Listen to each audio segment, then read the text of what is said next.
Emma by Jane Austen, Volume 2, Chapter 14.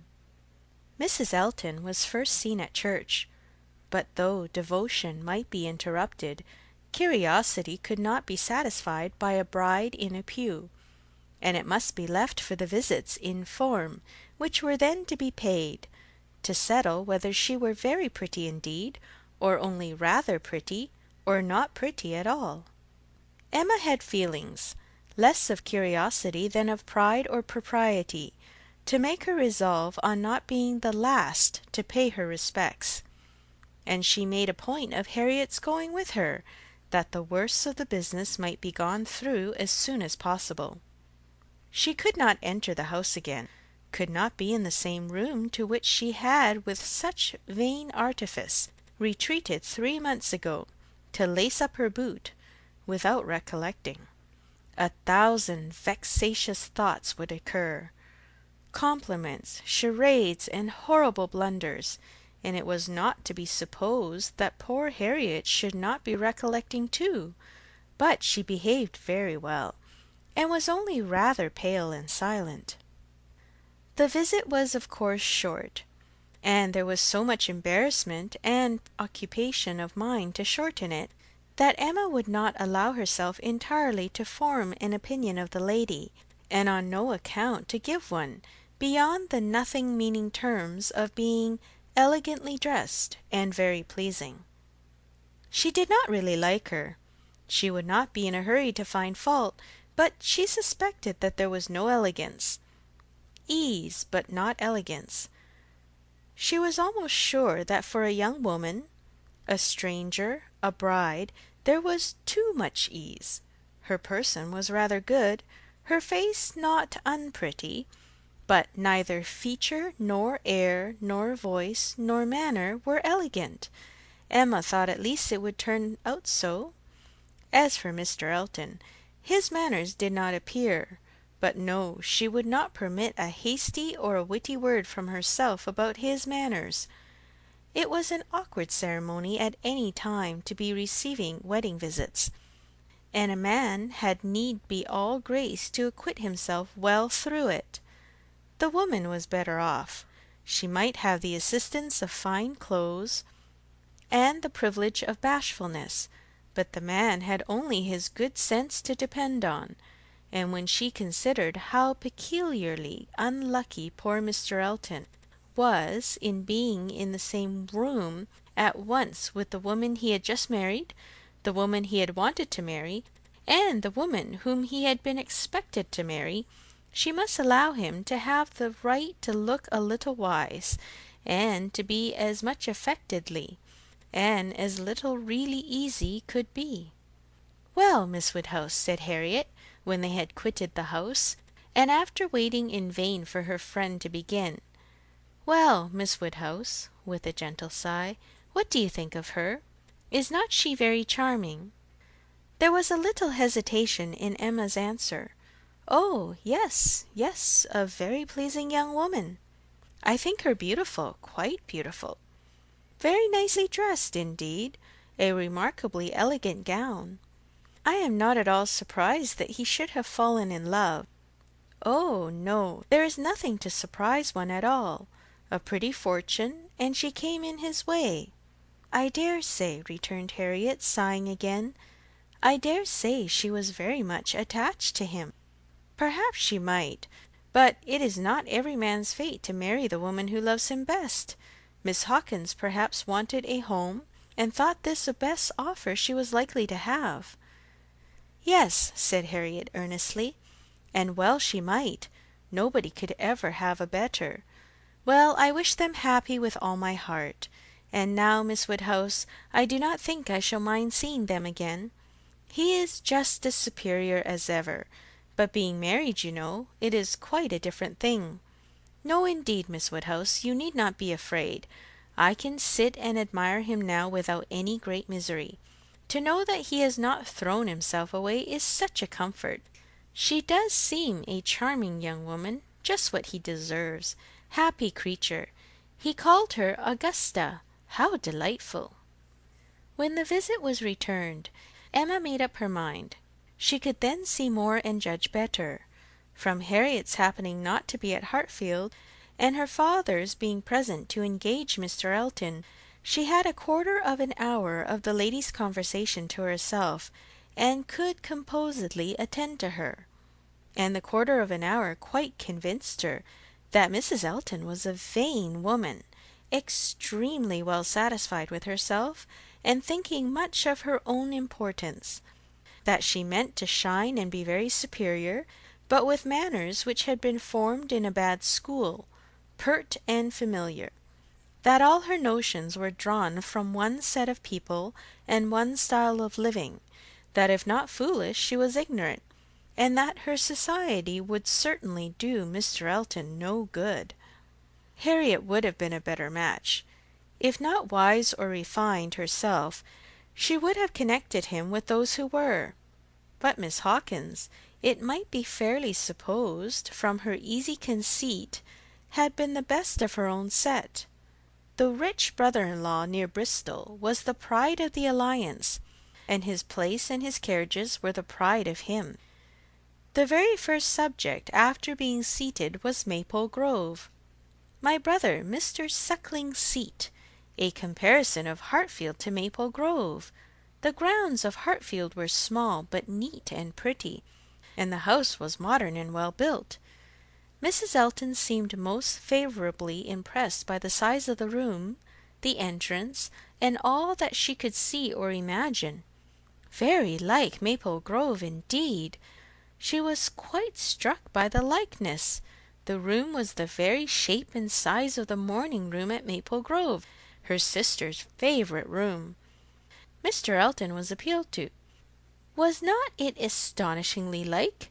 She could really almost fancy herself at Maple Grove. And the staircase!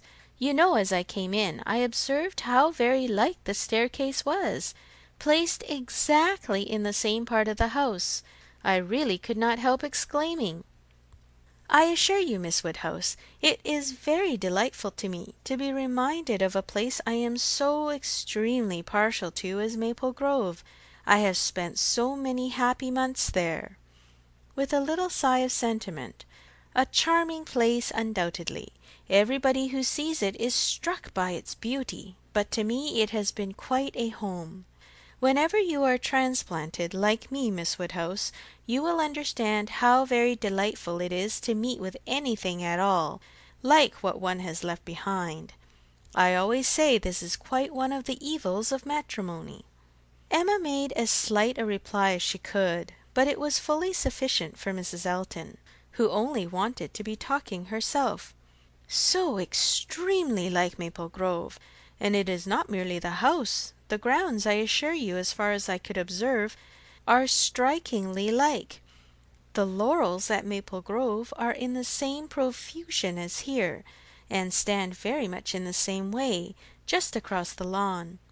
And I had a glimpse of a fine large tree, with a bench around it, which put me so exactly in mind. My brother and sister will be enchanted with this place. People who have extensive grounds themselves are always pleased with anything in the same style. Emma doubted the truth of this sentiment. She had a great idea that people who had extensive grounds themselves cared very little for the extensive grounds of anybody else. But it was not worth while to attack an error so double-dyed, and therefore only said in reply, "When you have seen more of this country, I am afraid you will think you have overrated Hartfield. Surrey is full of beauties." "Oh, yes, I am quite aware of that. It is the garden of England, you know. Surrey is the garden of England." "Yes, but we must not rest our claims on that distinction. Many counties, I believe, are called the garden of England as well as Surrey." "No, I fancy not," replied Mrs. Elton, with a most satisfied smile. "I never heard any county but Surrey called it." Emma was silenced. "My brother and sister have promised us a visit in the spring or summer at farthest," continued Mrs. Elton, "and that will be our time for exploring. While they are with us we shall explore a great deal, I dare say. They will have their barouche landau, of course, which holds four perfectly, and therefore, without saying anything of our carriage, we should be able to explore the different beauties extremely well. They would hardly come in their chaise, I think, at that season of the year? Indeed, when the time draws on, I shall decidedly recommend their bringing the barouche landau. It will be so very much preferable. When people come into a beautiful country of this sort, you know, Miss Woodhouse, one naturally wishes them to see as much as possible. And Mr. Suckling is extremely fond of exploring. We explored to King's Weston twice last summer, in that way most delightfully, just after their first having the barouche landau. You have many parties of that kind here, I suppose, Miss Woodhouse, every summer? No, not immediately here. We are rather out of distance of the very striking beauties which attract the sort of parties you speak of, and we are a very quiet set of people, I believe, more disposed to stay at home than engage in schemes of pleasure. Ah, there is nothing like staying at home for real comfort. Nobody can be more devoted to home than I am. I was quite a proverb for it at Maple Grove. Many a time has Selina said, when she has been going to Bristol, I really cannot get this girl to move from the house.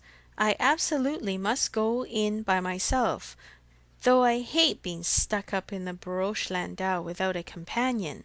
But Augusta, I believe, with her own good will, would never stir beyond the parking paling. Many a time has she said so, and yet I am no advocate for entire seclusion. I think, on the contrary, when people shut themselves up entirely from society, it is a very bad thing, and that it is much more advisable to mix in the world in a proper degree, without living in it either too much or too little. I perfectly understand your situation, however, Miss Woodhouse," looking towards Mr. Woodhouse. "Your father's state of health must be a great drawback. Why does he not try Bath? Indeed he should. Let me recommend Bath to you. I assure you I have no doubt of its doing Mr. Woodhouse good." "My father tried it more than once, formerly, but without receiving any benefit. And Mr. Perry, whose name I dare say is not unknown to you, does not conceive it would be at all more likely to be useful now." "Ah, that's a great pity, for I assure you, Miss Woodhouse, where the waters do agree, it is quite wonderful the relief they give. In my Bath life I have seen such instances of it, and it is so cheerful a place, that it could not fail of being of use to Mr. Woodhouse's spirits, which I understand are sometimes much depressed. And as to its recommendations to you, I fancy I need not take pains to dwell on them. The advantages of Bath to the young are pretty generally understood. It would be a charming introduction for you, who have lived so secluded a life, and I could immediately secure you some of the best society in the place. A line from me would bring you a little host of acquaintance, and my particular friend, Mrs. Partridge, the lady I have always resided with when in Bath, would be most happy to show you any attentions, and would be the very person for you to go into public with." It was as much as Emma could bear without being impolite. The idea of her being indebted to Mrs. Elton for what was called an introduction, of her going into public under the auspices of a friend of Mrs. Elton's, probably some vulgar dashing widow, who with the help of a boarder just made a shift to live. The dignity of Miss Woodhouse of Hartfield was sunk indeed. She restrained herself, however, from any of the reproofs she could have given, and only thanked Mrs. Elton coolly, but their going to Bath was quite out of the question, and she was not perfectly convinced that the place might suit her better than her father, and then, to prevent farther outrage and indignation, changed the subject directly. "I do not ask whether you are musical, Mrs. Elton. Upon these occasions a lady's character generally precedes her, and Highbury has long known that you are a superior performer." "Oh, no, indeed. I must protest against any such idea. A superior performer! Very far from it, I assure you. Consider from how partial a quarter your information came. I am dotingly fond of music, passionately fond, and my friends say I am not entirely devoid of taste. But as to anything else, upon my honour, my performance is mediocre to the last degree. You, Miss Woodhouse, I well know, played delightfully. I assure you it has been the greatest satisfaction, comfort, and delight to me to hear what a musical society I am got into. I absolutely cannot do without music. It is a necessity of life to me, and having always been used to a very musical society, both at Maple Grove and in Bath, it would have been a most serious sacrifice. I honestly said as much to Mr. Elton when he was speaking of my future home, and expressing his fears lest the retirement of it should be disagreeable, and the inferiority of the house too, knowing what I had been accustomed to. Of course he was not wholly without apprehension. When he was speaking of it in that way, I honestly said that the world I could give up, parties, balls, plays, for I had no fear of retirement. Blessed with so many resources within myself, the world was not necessary to me. I could do very well without it. To those who had no resources it was a different thing, but my resources made me quite independent, and as to smaller sized rooms than I had been used to, I really could not give it a thought. I hoped I was perfectly equal to any sacrifice of that description.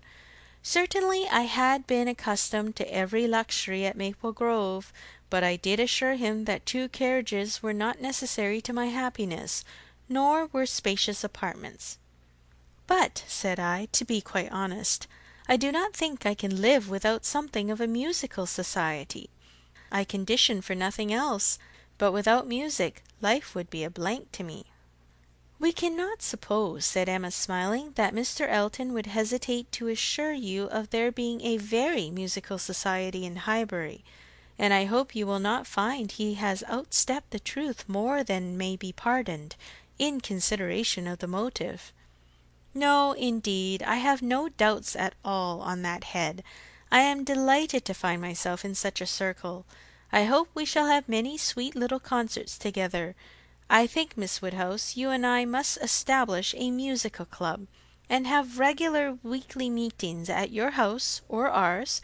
Will not it be a good plan? If we exert ourselves, I think we shall not be long in want of allies. Something of that nature would be particularly desirable for me, as an inducement to keep me in practice. For married women, you know, there is a sad story against them in general. They are but too apt to give up music. But you, who are so extremely fond of it, there can be no danger." "I should hope not, but really when I look around among my acquaintance I tremble. Selina has entirely given up music, never touches the instrument, though she played sweetly, and the same may be said of Mrs. Jeffreys, Clara Partridge that was, and of the 2 Millmans, now Mrs. Bird and Mrs. James Cooper, and of more than I can enumerate. Upon my word, it is enough to put one in a fright. I used to be quite angry with Selina, but really I begin now to comprehend that a married woman has many things to call her attention. I believe I was half an hour this morning shut up with my housekeeper." "But everything of that kind," said Emma, "will soon be in so regular a train." "Well," said Mrs. Elton, laughing, "we shall see." Emma, finding her so determined upon neglecting her music, had nothing more to say, and after a moment's pause Mrs. Elton chose another subject. "We have been calling at Randalls," said she, "and found them both at home, and very pleasant people they seem to be. I like them extremely. Mr. Weston seems an excellent creature, quite a first-rate favourite with me already, I assure you, and she appears so truly good, there is something so motherly and kind-hearted about her, that it wins upon one directly. She was your governess, I think?" Emma was almost too much astonished to answer, but Mrs. Elton hardly waited for the affirmative before she went on. Having understood as much, I was rather astonished to find her so very ladylike, but she is really quite the gentlewoman." "Mrs. Weston's manners," said Emma, "were always particularly good. Their propriety, simplicity, and elegance would make them the safest model for any young woman." "And who do you think came in while we were there?" Emma was quite at a loss. The tone implied some old acquaintance, and how could she possibly guess? "Knightley," continued Mrs. Elton. "Knightley himself. Was not it lucky? For not being within when he called the other day, I had never seen him before, and of course, as so particular a friend of Mr. Elton's, I had a great curiosity. My friend Knightley had been so often mentioned that I was really impatient to see him, and I must do my caro sposo the justice to say that he need not be ashamed of his friend. Knightley is quite the gentleman. I like him very much. Decidedly, I think, a very gentlemanlike man." Happily, it was now time to be gone. They were off, and Emma could breathe. "Insufferable woman!" was her immediate exclamation. "Worse than I had supposed. Absolutely insufferable! Knightley! I could not have believed it. Knightley! Never seen him in her life before, and call him Knightley, and discover that he is a gentleman! A little upstart vulgar being, with her Mr. Elton, and her caro sposo, and her resources, and all her airs of pert pretension and underbred finery, actually to discover that Mr. Knightley is a gentleman! I doubt whether he will return the compliment and discover her to be a lady. I could not have believed it, and to propose that she and I should unite to form a musical club! One would fancy we were bosom friends. And Mrs. Weston! Astonished that the person who had brought me up should be a gentlewoman. Worse and worse. I never met with her equal. Much beyond my hopes. Harriet is disgraced by any comparison. Oh, what would Frank Churchill say to her, if he were here? How angry and how diverted he would be! Ah, there I am, thinking of him directly. Always the first person to be thought of.